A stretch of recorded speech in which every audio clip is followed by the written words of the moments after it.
जाना पड़ता है स्वास्थ्य सेवा के लाभ के लिए। क्यों? ये कारण जब तक हम समझेंगे नहीं तब तक सही मायनों में विकसित बिहार का निर्माण हम लोग नहीं कर पाएंगे। और इसका सबसे बड़ा कारण है जातीय व्यवस्था, जिसने बिहार और बिहारियों को सिर्फ बांटने का काम किया।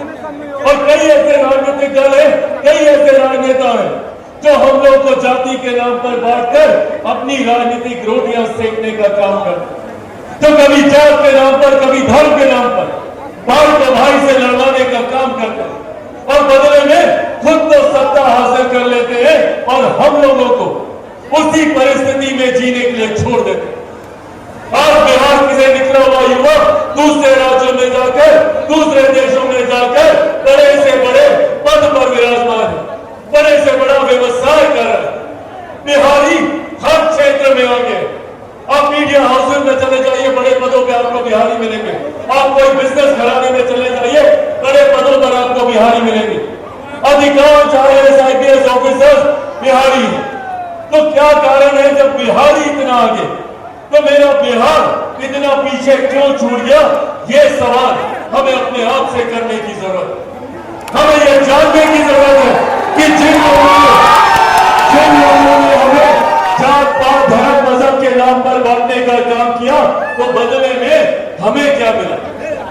जिन लोगों ने अपनी राजनीतिक रोटियां जाति धर्म के नाम पर हमें बांटकर सेकी, तो उन्होंने बदले में हमें क्या दिया?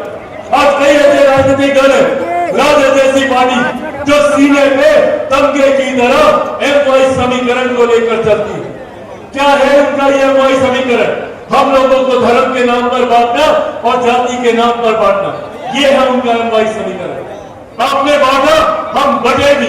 15 साल 90 का पूरा दशक दे दिया, एक पूरी पीढ़ी हम लोगों की चली गई आप पर विश्वास करते हुए, पर बदले में हमें क्या मिला?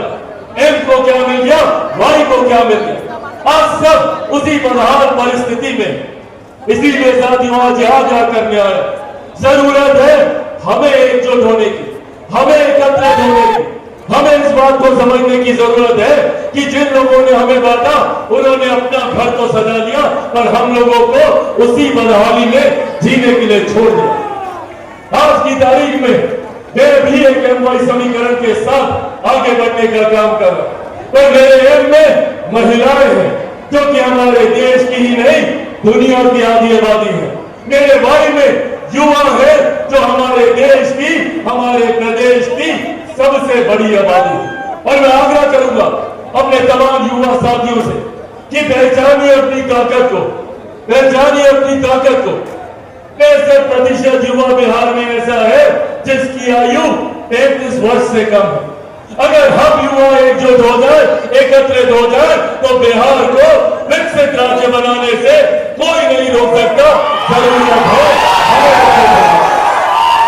जरूरत है हमें जात पात धर्म मजहब से उठकर सही मायनों में एक ऐसे नेतृत्व, एक ऐसे नेता, एक ऐसी सरकार को चुनने की जो आपकी बात करे, तो जब चुन कर जाए तो बिहार की विधानसभा में खड़े होकर आपकी समस्याओं का जिक्र करे। और इसी सोच के साथ हम लोगों ने बिहारी बस की सोच को तैयार किया और मैंने सालों दिए हैं बिहारी बस को तैयार करने के लिए। बिहारी बस बिहार की हर समस्या का समाधान है।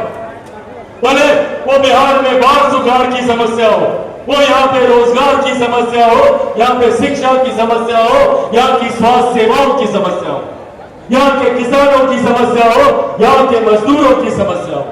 आज हम लोगों ने बिहारी बस के माध्यम से सिर्फ समस्याओं का जिक्र नहीं, उसके समाधान पे हम लोगों ने काम करने का कार्य किया। मैं चाहता हूं कि जब हम लोग मजबूती से आए तो आपके लिए समस्या की बात ना करें, उसका समाधान आपको करके दें, ताकि आने वाले दिन में मेरे किसी भाई बहन बच्चा बच्ची को बिहार छोड़कर बाहर ना जाना पड़े, उसको अपना राज्य छोड़कर बाहर ना जाना पड़े। आपको अपने राज्य में, अपने जिले में, संभवतः अपनी प्रखंड, अपनी पंचायत में आपको रोजगार के अवसर मिले। इस सोच के साथ चिराग पासवान आगे बढ़ने का काम कर साथियों, मैं ऐसे परिवार से आता हूं जिन्होंने अपना पूरा जीवन बिहार बिहारियों के लिए समर्पित करने का कार्य किया। मेरे नेता, मेरे पिता आदरणीय रामविलास पासवान जी ने उनसे जितना मन पड़ा उन्होंने बिहार और बिहारियों के लिए करने का काम किया। पर मैं जानता हूं कि अभी भी उनके सपने अधूरे हैं, अभी भी उनके कई कार्य अधूरे हैं। ऐसे में उनके सपनों को पूरा करने के सोच के साथ निकला। यहाँ पे मौजूद हर बुजुर्ग जिसने बिहार को विकसित राज्य बनने की सोच रखी, उनके सपनों को पूरा करने निकला। हमारी पिछली पीढ़ी ने बहुत संघर्ष किया, अब जरूरत है इस संघर्ष पर पूर्ण विराम लगाने की। अनंत संभावनाएं हैं हमारे प्रदेश में, अनंत संभावनाएं हैं। हमारा प्रदेश अगर हम सब मिलकर एकजुट होकर अगर हम लोग कार्य करें तो हमारे देश का सबसे विकसित राज्य हमारा प्रदेश बन सकता है। इतनी क्षमता है हमारे राज्य में। पर दिक्कत यहाँ पर सिर्फ जात पात धर्म मजहब पर लोग काम करते हैं, विकास पर कोई काम नहीं करता। इसीलिए साथियों, आज यहाँ आग्रह करने आया हूं। मैं सर पे कफन बांध के निकला हूं, ये संकल्प लेके निकला हूं कि जब तक बिहार को विकसित राज्य नहीं बना दूंगा, मैं भी चैन की सांस नहीं लूंगा। और इसके लिए राह में कितनी तकलीफें क्यों ना, मैं सब झेलने को तैयार हूं। आज चिराग पासवान से जितने विपक्षी दल हैं वो बैर क्यों रखते हैं? क्यों चिराग पासवान को समाप्त करना चाहते हैं? क्यों चिराग पासवान की राजनीतिक हत्या करना चाहते हैं? सिर्फ इसीलिए कि मैं बिहार की बात करता हूं, बिहारियों की बात करता हूं। मैं किसी जाति की नहीं, किसी धर्म की नहीं, 14 करोड़ बिहारियों की बात करता हूं। और इसके लिए इन्होंने पूरी ताकत लगा दी कि कैसे चिराग पासवान को समाप्त किया जाए। षड्यंत्र पे षड्यंत्र रचे गए, मेरी पार्टी को समाप्त किया गया ये सोचकर कि चिराग पासवान डर जाएगा, टूट जाएगा, पर नहीं डरा चिराग पासवान। मेरे परिवार को तोड़ा गया ये सोचकर कि चिराग पासवान डर जाएगा, नहीं डरा चिराग पासवान। मुझे मेरे घर से बाहर फेंक दिया गया ये सोचकर कि चिराग पासवान डर जाएगा, नहीं डरा चिराग पासवान। क्योंकि जो लोग ये सोचते हैं कि इन बातों से चिराग पासवान डर जाएगा, वो भूल जाते हैं कि चिराग पासवान शेर का बेटा है या चिराग पासवान। और मैं जानता हूं कि संभवतः आने वाले दिनों में और कई यातनाएं मुझे झेलनी पड़ेंगी और कई तरीके की प्रताड़नाएं मुझे झेलनी पड़ेगी। क्यों? क्योंकि मैं बिहार को विकसित राज्य बनाने की सोच के साथ निकला हूं। कई राजनीतिक दल ऐसे हैं जो नहीं चाहते कि हमारे युवा पढ़ लिख जाए। क्यों? क्योंकि उनको खुद को डर लगता है। खुद ने शिक्षा हासिल नहीं की तो वो डरते हैं कि अगर यहाँ का युवा पढ़ लिख गया तो उनसे सवाल करेगा, उनसे अपने हक अधिकार की मांग करेगा।